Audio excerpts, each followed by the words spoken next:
let me share something with you that's not exactly a secret, but that I think a lot of people don't realize. AI is not necessarily the enemy in your writing process. Though there's a lot of information on YouTube about why you should avoid it because, don't let it write your novel. Well, of course you shouldn't let it write your novel. There's more to the creative process of writing a novel than just having ideas and telling AI to fill in the blanks for you. No, that's not creative. Not really. And have you ever read anything written by AI? It's terrible. It's absolutely stupid.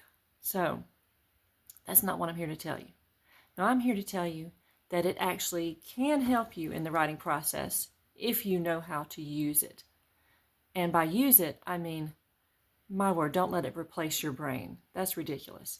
But, of course, it's good for grammar, it's good for analysis, and it's good for brainstorming. When I first created my query letters, way back in the day, a few years ago, for my first novel, I struggled and struggled. I looked online. I tried to find every example I could find. I tried copying that. I sent out several query letters. Nothing happened with it. I even used Manuscript Academy and had an agent that they used several agents to go over your materials. So I hired someone from that agency. Look at this. What do you think? She gave me feedback. I tweaked what I thought was relevant and what she was suggesting, and I tried again. Nothing. So I worked and worked and worked until finally AI came on the scene with ChatGPT, and lo and behold, I could see better what the agent had been trying to explain to me. Not with that particular query letter, but with query letters in general. There are so many YouTube channels devoted, I actually say so many, like there's so many, actually there are a few, just a few, devoted to telling you how to find an agent, query letters, and the like. But honestly, that was helpful to some degree, but still, I didn't have anybody to actually review my materials. And that's important because if you just keep throwing out, send out these query letters to potential agents, not potential agents, they are agents, but potentially your agent, you may not get very far unless just somehow you wrote a beautiful, wonderful, amazing query with a hook that is going to sink anybody.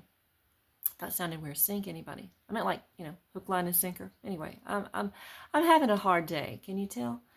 Yeah, there's no pep in my step. But anyway, that's another story.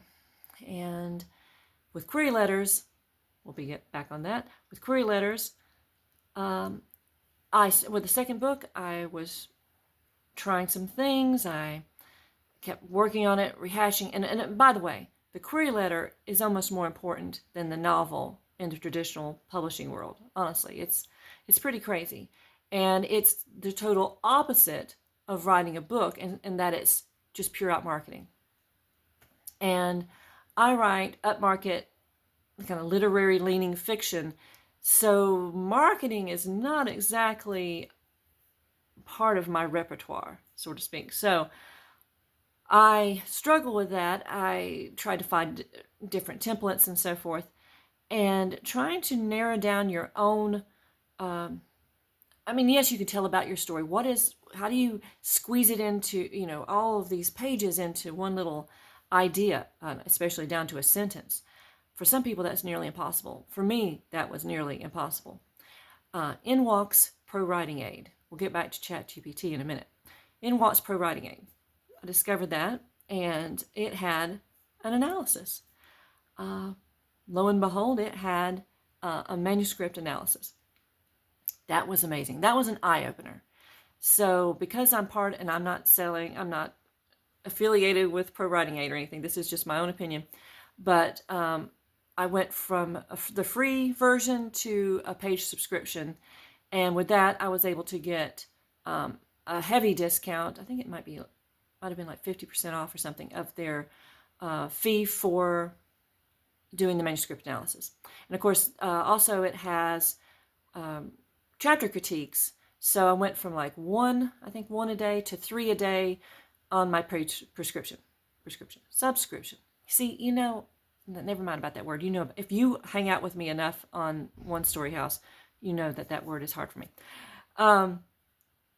So I upgraded.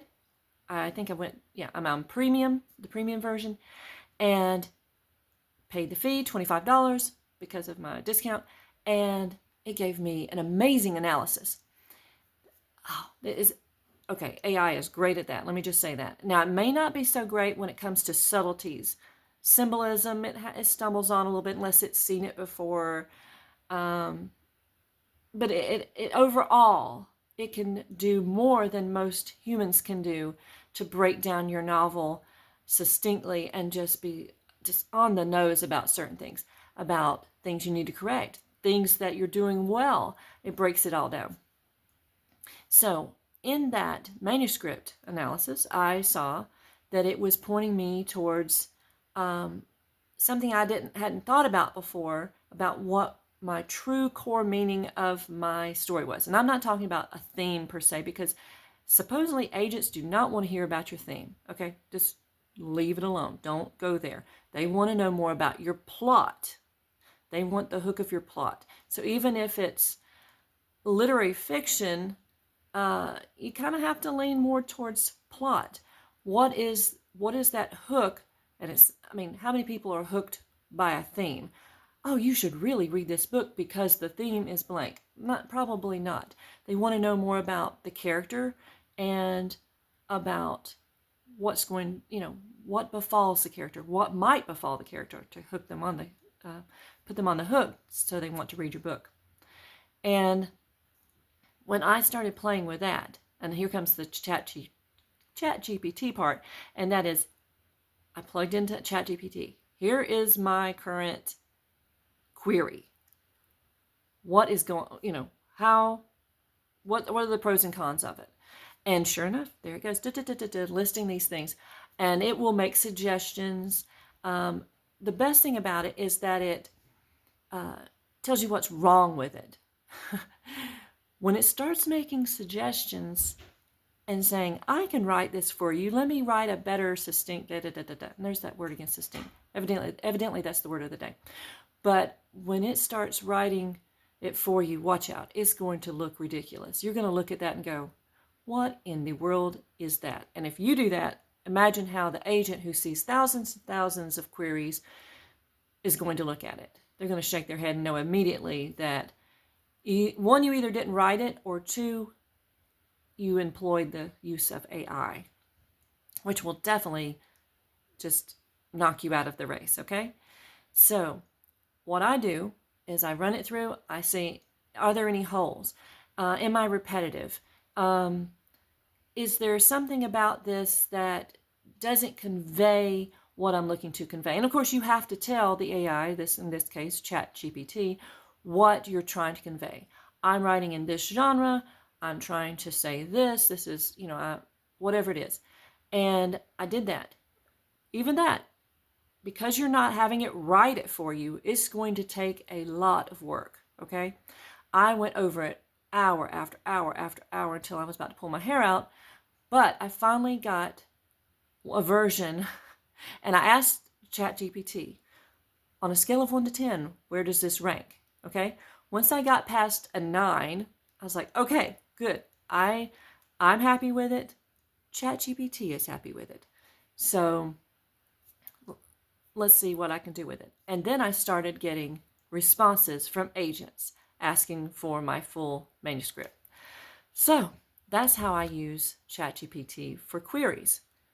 Please do not let it write it for you because, like I said, it's stupid. It doesn't really get the human flavor of things. It doesn't, and that's an odd term. I don't know where things like that pop in my head. Anyway, it does not understand certain things about humans. So you're not going to hook a human with an AI. At least that's my opinion. It's just a tool so you can keep polishing what you have. Sometimes it's a matter of better word choice and so forth. Also, by not having it write it for you, you can honestly say when the agent on the agent's form, especially like in Query Tracker, where you fill out when you're trying to send a query form to the agent, you can honestly say, no, I did not have AI in writing this for me, because you're using it as a tool. You're using it as simply almost like Grammarly or ProWritingAid, where you're not looking for it to write it for you. You're looking for it to find holes for you. You're looking for it to just kind of give you a rating if you ask it to. Is this an A, B, or C paper? Kind of thing. That's about the extent I would go with that.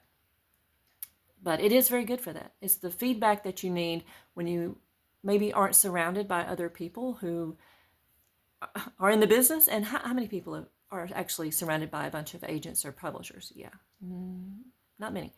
Less than 1%, right? So that's what I use it for with queries. Now, with writing my book, I use it for brainstorming. It's great for that. So, and please, again, don't feed it things and then let it write it for you. It's terrible. It sounds ridiculous. And even if you say, do it in the tone of Stephen King or whatever, and I don't know why I changed my voice for that, but even if you do that, it's still not going to give you anything worth reading. I guess maybe somebody would want to read it. I mean, people are selling their wares out there using AI, but not me. I don't want to read it. But anyway, I use it for brainstorming. So I'll toss something at it. I'm thinking about a scene with da-da-da-da, but I don't know if it fits in with what I've already done with the past scene, which is blank. And then I ask for opinions. Is it better if I do it in this setting? Is it better if I do it with less characters? Things like that. Like if you had a human there and you were just bouncing ideas off of them, another writer perhaps, then that's what I like to use ChatGPT for, as far as that goes with brainstorming. I also like to get information from it, so I don't have to look all over the World Wide Web trying to find things about Frog Level, North Carolina, which is part of the setting in my third novel that I'm working on right now.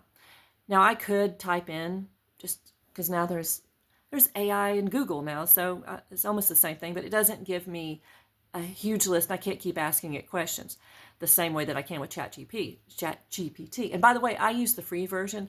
I'm kind of paranoid about anything beyond that where I have to pay, because I feel like the more I give AI, the more it is. I'm not Fahrenheit 451-ish or anything, but it does make me a little paranoid. Just like, what's it called?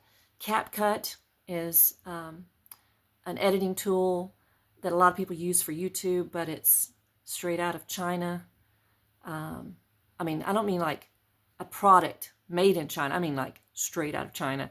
And that it asks a lot of information from you that you have to give, even if it's the free version. And no, I don't think so. But that's another topic again. So, long story short, it's amazing. AI can be an amazing tool if you use it correctly. Like anything, you don't want to abuse something. You don't want it to be your crutch. As soon as you start using it too often, as far as like, okay, let's see if it'll write a chapter for me and I can extrapolate what. No, don't let it do that. It always tries to do that, by the way.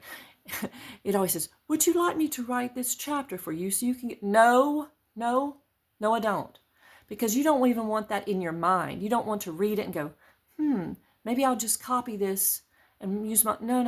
No, it won't be half as good, trust me, as what's in your mind, okay? It's regurgitating what it has accumulated throughout the internet, books, wherever its sources are. Who knows anymore? I don't know what it's doing. But you don't want to use that. You just don't. Use your mind. You have a beautiful mind. Come on, use it. That's the human element that people connect to on the page. Okay? So that's all I have to say about it for now. I've probably rambled on way too long. But I needed to talk to you today, and I'm glad you're here to visit. So that's my take on AI. Hope you can get something from it. Again, it can be a tool. Use it like a hammer, people. A saw, a hammer, screwdriver. It's not a paintbrush. Okay? All right. Take care. Have a great day. Bye-bye.